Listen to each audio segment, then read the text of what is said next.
믿음의 사람이 꼭 고백해야 할 것이 있다 생각이 들어요. 그게 뭐냐 하면 하나님께서 일하고 계신다 라는 겁니다. 하나님께서 여전히 지금도 일하고 계신다. 아무리 인생의 풍랑이 강력하다 해도 그럼에도 하나님은 여전히 일하고 계신다. 이것을 고백해야만 믿음의 사람들이 흔들리지 않는 터전 위에 자신의 인생을 세워갈 수가 있습니다. 아무리 내 삶을 뒤흔들어 놓을 거대한 풍랑이라 할지라도 하나님께서 그 풍랑 가운데서도 일하고 계신다 라고 고백하는 순간 우리는 또다시 일어설 수 있게 된다. 이 사실을 우리는 분명하게 고백해야 합니다. 누군가는 이렇게 말하더라고요. 인간은 하나님께서 써내려 가시는 드라마의 참여자이다 그러더라고요. 그 얘기는 뭐냐면 우리 모든 사람들은 자신의 인생을 자신이 써내려 가고 싶어하는 자신의 인생 작가가 되고 싶어 합니다. 내가 내 인생을 써가고 싶은 거죠. 내가 내 자녀의 인생을 멋지게 써가고 싶은 거죠. 그런데 그분은, 우리 그리스도인들은 하나님께서 써내려 가시는 각본에 참여하고 있을 뿐이지 우리가 작가는 아니다 라고 말했습니다. 왜냐고요? 한번 생각해 보시죠. 우리 인간은 어떤 일을 진행하고 있음에도 불구하고, 그래서 그 진행되어 가던 그 모든 계획 속에 있음에도 불구하고 그 일의 마지막 결론을 알 수 없습니다. 제가 아무리 자식을 위하여 엄청난 투자를 해서 이러이러하게 내 자식이 될 거라고 계획하고 있다 할지라도 그 자식의 진짜 마지막 결론은 우리는 알지 못합니다. 아무리 멋진 계획을 가지고 인생을 꾸려간다 할지라도 우리 모두는 그 인생의 완벽한 줄거리와 완벽한 결말을 알 수 없기 때문이죠. 그러니까 우리는 하나님께서 써내려 가시는 인생의 드라마에 그냥 성실하게 참여하고 있으면 되지, 내가 내 인생을 써내려 가기 위하여 몸부림치는 인생 작가가 될 수는 없다라는 거죠. 왜냐하면 우리는 아무도 그 결말을 모르거든요. 내가 이만큼 투자하면 이만한 결과가 올 거라고 착각하면 안 되죠. 그건 내가 드라마를 쓰는 거거든요. 근데 우리는 그렇게 되지 않아요. 우리 모두는 그런 인생을 살지 않거든요. 제가 한번 물어볼게요. 요셉이 형제들에게 의하여 드디어 애굽 땅에 팔려가게 됐습니다. 팔려가는 그 순간에 요셉이 과연 이런 생각을 했을까요? 내가 가면 애굽의 총리가 될 거야, 생각했을까요? 아니요, 상상도 못했을 거요. 어떤 누구도 자신의 그 마지막 결말을 알 수 없는 거거든요. 하나님이 그 드라마를 써내려 가는데 그 마지막이 어떠한 줄은 하나님만 아시는 거거든요. 또 질문을 드려볼까요? 다니엘이 바벨론 포로로 첫 번째 1차 포로에 잡혀갑니다. 잡혀가는 그때에 그가 앞으로 적어도 60년가량 바벨론 제국에서 제3인자가 되리라는 것, 그리고 그 바벨론 제국이 무너지고 난 다음 새롭게 형성된 메대 제국의 총리가 될 거라는 것을 알고 있었을까요? 없었을까요? 그래요. 우리는 지금 포로로 잡혀갔다, 노예로 팔려갔다, 이것이 야 끝났네 라고 생각할 수 있을지 몰라도 그렇지 않다는 거예요. 우리는 그 결말을 모른다는 거죠.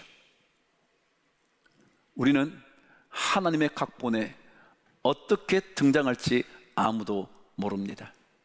그럼에도 불구하고 지금 이 상황만 가지고 모든 것이 결정될 것처럼, 모든 것을 알고 있을 것처럼, 그래서 내가 내 인생을 써내려가는 인생 작가가 될 수 있을 것처럼 착각하시면 안 돼. 우리는 오히려 묵묵히 하나님께서 써내려가시는 그 드라마에 잘 참여해 보는 거죠. 하나님의 드라마를 거부하지 마시고요, 내가 작가인 듯 착각하지 마시고요, 하나님의 드라마에 멋지게 쓰임받는 그런 하나님의 사람 배우 될 수 있게 되기를 축복합니다. 하나님이 일하시는 그 드라마에. 자, 그럼 한번 여쭤보죠. 여러분, 하나님은 어떻게 일하시는 걸까요? 어떻게 일하고 계시는 걸까요? 계속해서 우리는 하나님께서 일하고 계십니다. 오늘 저는 조금 제목을 바꿔서 일하고 계시는 하나님, 그분의 타이밍이라는 제목을 썼는데, 이미 말씀드린 것처럼 하나님은 먼저 사람의 마음을 바꾸시면서 일을 하십니다. 말씀드렸잖아요. 바로의 딸이 그 아기를 보고 긍휼한 마음을 가지게 된다고요? 그것은 하나님께서 사람의 마음을 바꾸시기 때문에 그래요.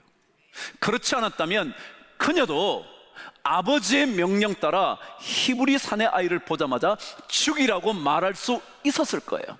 근데 그 아이를 보는 순간 하나님께서 그녀의 마음을 바꾸셔서 하나님의 마음인, 하나님의 본성인 긍휼의 마음을 그녀에게 주는 겁니다. 그리고는 그 아이를 살려내라고 말하는 겁니다. 여러분, 우리 모두는 하나님의 써내려가는 그 이야기, 하나님께서 일하고 계시는 그 이야기 속에 우리는 살아가는 것이지, 그래서 하나님께서 누군가의 마음을 바꾸셔서 그 놀라운 일이 벌어질 수 있도록 만드시는 그 하나님의 역사에 들어가는 거죠. 오늘 그래서 저는 여러분과 함께 이 바로의 딸의 이야기, 혹은 모세의 누이 미리암의 이야기를 조금 더 들여다보면서 하나님께서 어떻게 일하시는지 확인해 보려고 합니다. 오늘 제가 제목을 그렇게 적었습니다. 일하고 계시는 하나님의 뭐요? 타이밍. 하나님의 타이밍입니다. 우리는 모두 내가 생각하는 때 타이밍이 있습니다.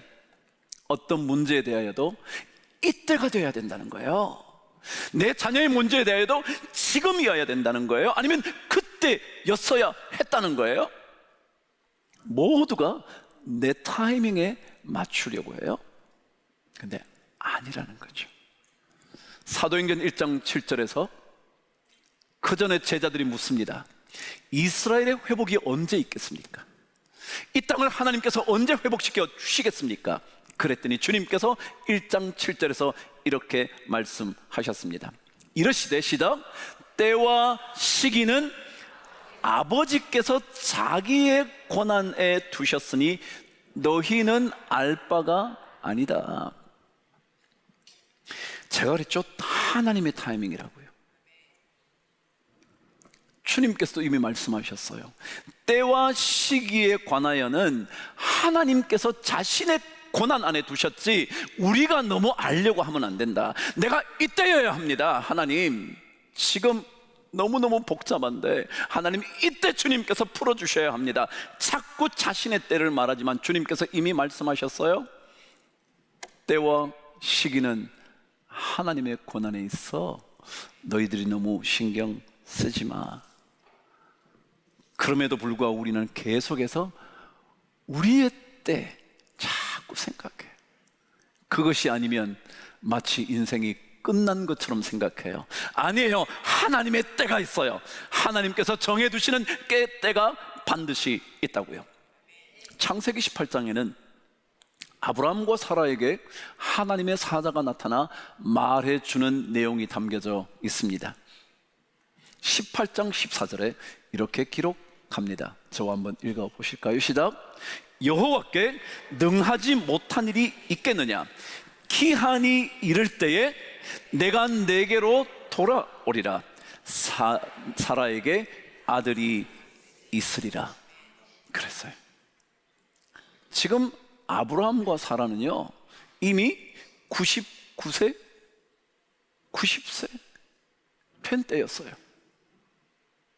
근데 뭐라 그러시냐면, 기한이 이르면, 하나님의 때가 오면 내가 너희들에게 아이가 있도록 해줄 거야. 그랬더니 그러죠. 말도 안 되는 소리. 저 지금 99세예요. 내년이면 100세가 된다고요. 그런 말도 안 되는 소리 하지 말아요. 그래요. 근데 하나님께서 이미 선포해요. 뭐라고요? 여호와께 능하지 못한 일이 있겠냐? 기한이 되면, 기한에 이르게 되기만 하면 너희들에게 아이들이 있을 거야. 그러니까 우리에게 100세이든 90세이든 환경의 문제는 아니라는 거예요. 우리의 때가 인지 아닌지는 문제가 아니라는 거예요. 그거는 하나님의 때에 달려져 있어요. 하나님의 스케줄에 따라 일이 이루어져 가는 거예요. 그래서 성경은 그는 시냇가에 심기어진 나무가 철을 따라 열매를 맺는 것과 같아. 철을 따라, 그 철은요 하나님이 정해준 철이에요. 왜요? 봄이 있고요, 여름이 있고요, 가을이 있고요, 겨울이 있고요. 하나님이 정해주신 철을 따라 열매를 맺는 거예요. 내가 봄에 아무거나 이 열매를 얻고 싶다고 되는 게 아니에요. 내가 겨울에 이 열매를 꼭 따먹어야겠다고 말할 수 있지 않아요. 하나님의 때가 있거든요. 하나님의 시기에 딱 맞춰지는 거거든요. 그럼 하나님은 어떻게 일하시느냐면요, 하나님의 시기에, 시간에, 그때에 일하시는 거예요. 그래서 우리는 하나님께 주목하는 거지 내 인생의 계획에 주목하는 게 아니에요. 왜냐하면 하나님은 하나님의 때에 하나님의 일을 이루시기 때문에 그렇거든요. 한번 보시죠. 야구를 좋아하시는지 모르겠지만 야구에는 이런 말이 하나 있어요. 적시타라는 게 있어요. 알아요? 적시타. 아무리 걷어내 말이죠, 점수를 많이 내든지 아니면 아무리 걷어내 에라를 많이 해가지고 실책을 많이 해도 관계없고요, 어느 순간 뭐요? 적시타 한 방이면 게임 끝나요. 적시타 한 방이면. 이해가 되셔요? 적시타. 하나님은 어떤 분이냐면 때와 시기를 알고 계신다. 때와 시기를 지배하시는 분이에요. 그래서 그 순간이 가장 중요하다고 생각하면 그때 터뜨리는 거예요. 하나님은 적시타를 날리시는 분이거든요. 하나님의 타이밍, 그때 하나님의 일은 이루어져요. 그래서 하나님의 때를 늘 쳐다보는 거죠. 하나님은 그 타이밍에 일하시거든요. 한번 보십시다. 이스라엘 백성에게 죽음의 그늘이 드리워졌습니다. 바로의 명령 때문이었죠. 모든 첫 번 태어난 사내 아이는 모두 죽이라는 죽음의 명령이 떨어졌잖아요. 숨겨놓았던 아들을 더 이상 숨길 수 없게 되자 나일강으로 역청과 나무지를 지난 갈대 상자에 그 아이를 실어 떠나 보내는 거죠. 정체 없이 떠내려가기 시작했을 거예요. 근심에 어린 눈으로 그 갈대 상자를 보고 있었을 거예요. 그런데 그때 누가 나타나요? 바로의 딸이 나타나요. 언제요? 그때. 숨길 수 없어 나일강에 뛰어보는 그때 바로의 딸이 목욕하러 나와요. 여러분, 만일 바로의 딸이 조금만 늦게 나왔으면 갈대 상자는 저만큼 떠내려가 바로의 딸의 눈에 띄지 않았을 거예요. 혹은 조금만 일찍 나와 목욕을 끝내고 다시 궁으로 되돌아갔다면 모세의 갈대 상자를 발견하지 못했을 거예요. 그런데 떠나보낸 그때에 바로의 딸이 나타나는 거예요. 여러분, 이걸 우연이라고 말씀하실래요? 아니면 하나님의 타이밍이라고 말씀하실래요? 제가 그랬잖아요. 아기 담긴 갈대 상자를 열자 그때 뭐가 했대요? 아이가 울었대. 근데 그 운 아이를 보며 긍휼의 마음이 생기게 된 거래요. 그때 혹시 아이가 울지 않았다면,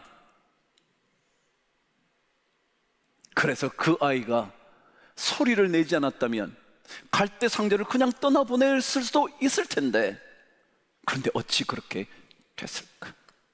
제가 자주 말씀드리는 에스더의 이야기도 그렇습니다. 하만이 모르드게라는 유대인이 자신의 탁월한 권위에 엎드리지 않는다는 사실이 매우 불쾌했습니다. 엎드려 절해야 되는데 엎드리지를 않는 겁니다. 그러자 그를 죽여야겠다 생각합니다. 그것만이 아니라 유대인 전부 다 죽여버릴 기회를 찾고 있었던 겁니다. 그러고는 죽일 수 있을 거라 생각하며 나무에 매달려고 나무를 만들어 놓아 지금 기회를 기다리고 있습니다. 왕에게 말을 전하고 모르드게를 달기로 작정하는 겁니다. 드디어 뜰에 나무를 세워놓고 있는 겁니다. 근데 그 첫날 밤 아하수에로 왕이 잠이 안 오는 겁니다. 잠이 안 오는데 왕이 잠이 안 오니까 뭘 할 수 있을까요? 뭐라도 할 수 있겠죠. 흔히 말하면 가물을 즐길 수 있었겠죠. 야, 술상 좀 차려봐, 무희들을 불러와봐, 그랬을 수 있을 거예요. 근데 그렇게 기록되지 않고요, 잠이 오지 않는데 아하수에로 왕이 궁중일기를 읽었대. 궁중일기는 궁중역대기입니다. 근데 놀랍게도 그가 펼쳐든 궁중일기가 읽게 된 그 부분이 언제적 거였냐면 그때부터 5년 전의 일이었습니다. 어떤 일이 있었냐면 왕을 암살하려던 계획이 발각이 된 겁니다.